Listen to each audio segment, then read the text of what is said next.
لہذا رمضان کی سب سے بڑی تیاری کیا ہے کہ اپنے دلوں کو صاف کر لو پہلے سے، کہ جس دل میں نفرت ہو، بغض ہو، کسی کے لیے غصہ ہو، کسی کے لیے کیا کیا جذبے ہوں، دل صاف کرنا۔ ہمارے گھروں میں روزانہ جھاڑو ہوتا ہے، یہاں مدرسے میں روزانہ صفائی ہوتی کہ نہیں ہوتی؟ کیونکہ دنیا کی اصل گندگی ہے تو جھاڑو ہاتھ سے نہیں چھوٹ سکتا۔ حرم شریف میں دیکھا کیسے چاروں طرف خدام پھر رہے ہوتے ہیں برش لے کر، تو دل پہ غبار ایسے آتا ہے جیسے صحن میں غبار آتا ہے، دل پہ گندگی ایسے آتی ہے جیسے صحن میں آتی ہے۔ تو ہم نے نظام بنایا ہوا ہے، لوگ مقرر ہیں وہ روزانہ جھاڑو دیتے ہیں۔ تمہارا دل ایک آنگن ہے، ایک صحن ہے، اس میں بغض، نفرت، حسد، پتہ نہیں کیا کیا گندگیاں آئیں گی اور آتی رہیں گی۔ بچوں ایک کام کرو، جھاڑو پکڑ لو، صاف کرو۔ یا اللہ معاملہ تجھ سے کرنا ہے، لوگوں سے نہیں۔ کسی نے برا کہا، کسی نے غیبت کی، کسی نے گالی دی، کسی نے دھکا دیا، کسی نے حق مارا، کسی نے کچھ کیا، یا اللہ تیرے سپرد میں نے اپنے دل کو سب سے صاف کیا، میں نے اپنے دل کو سب سے صاف کیا۔ یہ اتنی بڑی عبادت ہے کہ بڑے بڑے نفلوں والے، تہجد والے، حج عمرے روزے والے تمہیں نہیں پکڑ سکیں گے، کیونکہ اس کا کرنے والا دنیا میں کوئی نہیں۔ نفل پڑھنے والے تو بے شمار ہیں، عمرے کرنے والے بے شمار ہیں، علماء بے شمار ہیں، حاجی بے شمار ہیں، سخاوت کرنے والے بے شمار ہیں، لیکن اس ٹکڑے کو صاف کرنے والا لاکھوں میں ایک بھی نہیں۔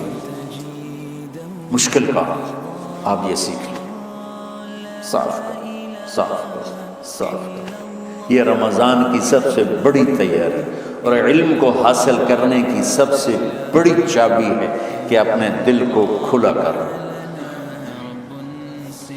کوئی چیز خالی ہوگی تو کچھ آئے گا۔ جس دل میں بغض بھرا ہو، نفرت بھری ہو، حسد بھرا ہو، کینہ بھرا ہو، اس میں خاک آئے گا، اس میں تو علم کی ایک کرن بھی نہیں آئے گی۔ اس زبان سے چاہے جتنے مرضی موتی بکھیرے، دل اس کا اندھا ہوگا۔ لا تعمل ابصار ولكن تعمل قلوب التي في الصدور۔ یہ آنکھوں سے اندھے نہیں، دل سے اندھے ہیں۔ تو بچوں اپنے دل کو صاف کرنا سیکھو۔ وہ کتنی مشہور حدیث ہے، آپ نے کہا اس دروازے سے ایک جنتی آ رہا ہے، تو ایک انصاری صحابی داخل ہوئے، جوتا ہاتھ میں، داڑھی میں وضو کا پانی۔ اگلے دن اس دروازے سے ایک جنتی آ رہا ہے، تو ایک صحابی آئے، ہاتھ میں جوتا، داڑھی میں وضو کا پانی، وہی صحابی۔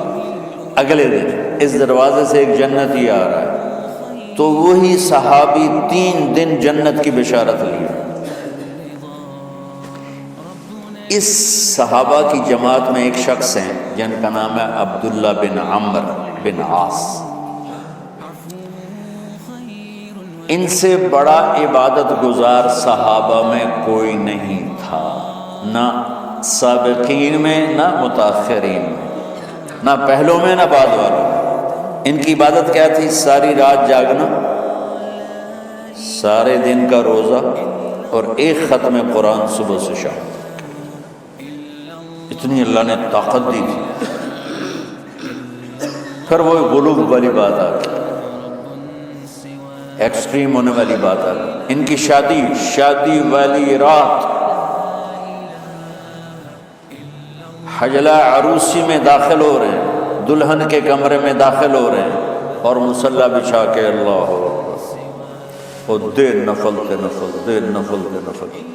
تو ان کی بیگم نے دیکھا تو وہ بھی خیر کا زمانہ تھا، انہوں نے وضو کیا اور پیچھے مصلی بچھا کے وہ بھی فجر تک نفل پڑھتے تھے۔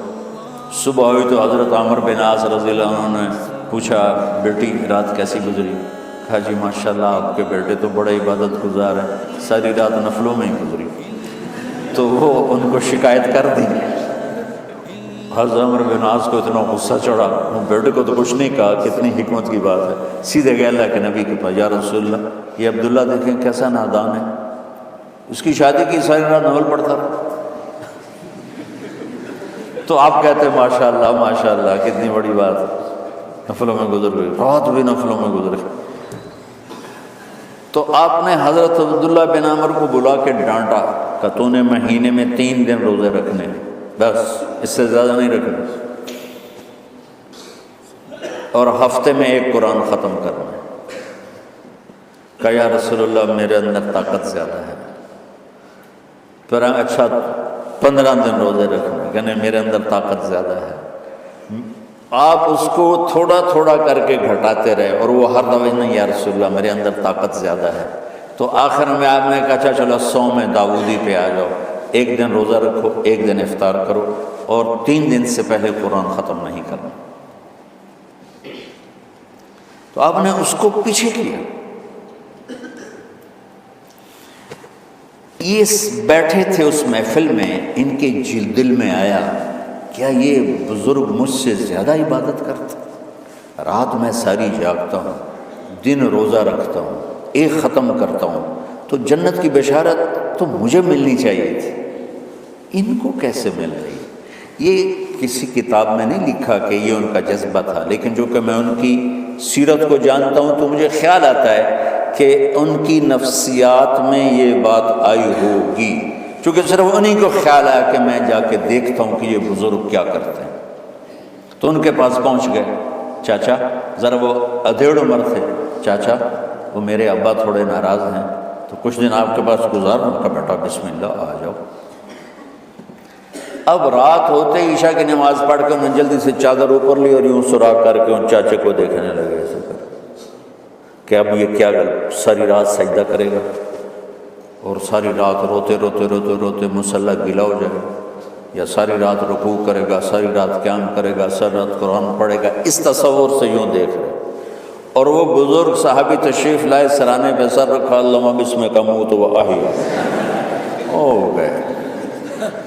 اب یہ دیکھ رہے ہیں ابھی اٹھیں گے، ابھی اٹھیں گے، ابھی اٹھیں گے، اٹھے نہیں، فجر کی اذان پہ اٹھے۔ اب یہ تو حیران پریشان ہو گئے کہ یہ کیا ہو؟ اس زمانے میں تو منافق تہجد نہیں چھوڑتے تھے ڈر کے مارے کہ پتہ نہ چل جائے ہمارے کفر کا۔ تو یہ چاچا جنت بھی لے گیا تو ستا بھی پیا کہ چلو کل دیکھوں گا۔ اگلی رات پھر چادر سر پہ کر کے اور یوں سراغ کر کے لیٹے ہوئے اور دیکھ رہے۔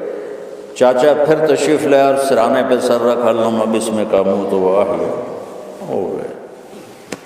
فجر کی اذان پہ اٹھے، یہ اور پریشان ہو گئے کہ میرا نبی کا فرمان تو سچا ہے، اس میں تو شک بھی کفر ہے، لیکن عمل کیا ہے جس پر اس کو جنت کی بشارت ملی؟ 2 رکعت نفل بھی نہیں۔ اور آج کے دور میں تم میں سے ماشاءاللہ اکثر بچے تہجد پڑھتے، کہ 1 رات اور دیکھوں گا، تیسری رات اللہم بسمک اموت و احیا، ہو گئی ساری رات۔ تو تیسری رات پھٹ پڑے عبداللہ بن عمر، کہنے لگے چاچا میری ابا سے کوئی لڑائی نہیں تھی، 3 دن میں تیرے بارے میں سنتا رہا، جنتی جنتی جنتی۔ میں دیکھنے آیا تھا کہ آپ کیا کرتے ہیں، آپ تو کچھ بھی نہیں کرتے، ساری رات سوتے رہتے، اب کیا کرتے ہو؟ میں نے کہا بیٹا یہی ہے جو تم نے دیکھا ہے۔ اب ان کو سمجھ میں نہیں آ رہا کہ یہ جوڑ کیسے بٹھاؤں، ادھر جنت کی بشارت، ادھر ساری رات خراٹے، اب یہ اس میں جوڑ کیسے بٹھاؤں، کیونکہ نبی کی بات تو غلط ہو نہیں سکتی۔ تو اب وہ نا ایسے نا بڑے بے دل سے ہو کر واپس مڑے، پتہ نہیں کی چکر ہوئے گی کوئی گل۔ جب وہ دروازے تک پہنچے تو کہنے لگے بیٹا ادھر آنا، واپس آ گئے۔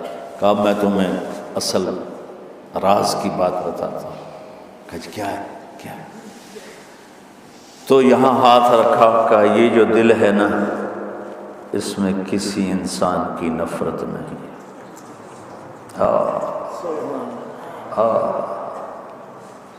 اور جب اللہ کسی کو رزق دیتا ہے، عزت دیتا ہے، مجھے کبھی حسد نہیں ہوا، مجھے خوشی ہوتی۔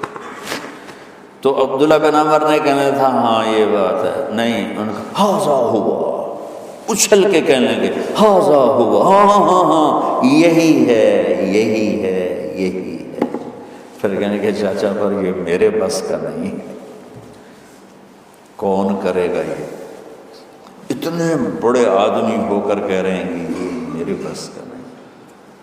تو بچوں، دنیا میں جنتی بننا ہے اور علم اللہ سے لینا ہے تو اسے صاف کرو، سب کی نفرت سے سب۔ اس نے مجھے یہ کیوں کہا، اس نے مجھے یوں کیوں دیکھا، اس نے میرے بارے میں یوں کیوں کہا، اس نے میرے بارے میں یہ کیوں لکھا۔ جس کی تعریف ہوتی میری کتنی برائی ہوتی، صرف تعریف تو نہیں، بھرا پڑا سوشل میڈیا مجھے گالیاں۔ اللہ کے فضل سے میرے دل میں ایک ذرے کے برابر کبھی کوئی منفی جذبہ نہیں آیا، آئے تو میں دھو کے صاف کر دیتا ہوں، یا اللہ میں نے اپنے دل کو صاف کیا، میرا معاملہ تیرے ساتھ ہے، کسی کے ساتھ نہیں۔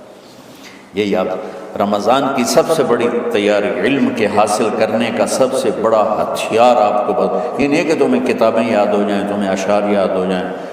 تو ساری امت سے کہتا ہوں رمضان کا استقبال کرو، دلوں کو صاف کر کے، نفرتوں کو مٹا کے، مذہبی نفرت، دنیاوی نفرت، رشتوں کی نفرت، بول چال کی نفرت، سیاست کی نفرت، لین دین کی نفرت، ان سب سے اپنے دل کو صاف کرو تاکہ رمضان میں اللہ نے علم اتارا، اللہ تعالیٰ آپ کو علم عطا فرمائے، اور باقی لوگ جو عام دنیا میں زندگی گزار رہے ہیں ان کے دلوں میں اللہ رمضان کا نور اتارے اور ہدایت کا نور اتارے۔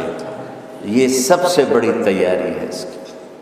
اور کسی سے گلہ ہے، غصہ ہے، ناراضگی ہے، کسی سے بھولتے نہیں ہو، ابھی سے شعبان آ چکا ہے، آپ شعبان سے رمضان کی تیاری شروع فرما دیتے تھے، تو اس کی تیاری کیا ہے؟ وہ دلوں کو صاف کرو، معاف کرو، معافی مانگو، تمہارا قصور نہیں پھر بھی معافی مانگ لو، دلوں کو صاف کرو، اور